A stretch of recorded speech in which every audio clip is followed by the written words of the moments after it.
let's say I want to copy the formulas and want multiple formulas of similar type. Here I have a list of data right here. So let's go here and then select it out. Alright, so this is going to be simple data right here, and over here I want it to be something like a total column. So I want this data to multiply themselves. So I'm going to say equals, and then I'm going to select the top value by pressing the arrow key, insert the asterisk, and here. So d6 by d7 right there. So 1 multiplied by 1 is 1. I want the same over here. So I want this cell to have a multiplication of 2 by 2. So I can type in manually, but I want to do I want it to be the same for all the values right here.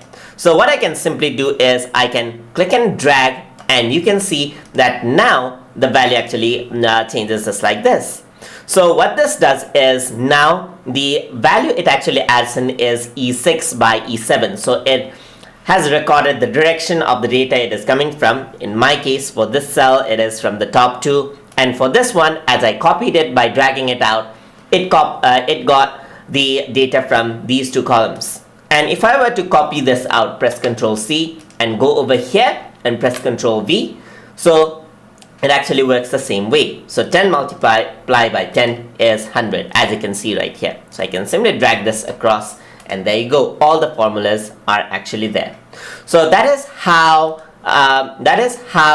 you can copy formulas easily inside of Microsoft Excel. Hope you guys learned something as always. And as always, please like, comment, share, and subscribe.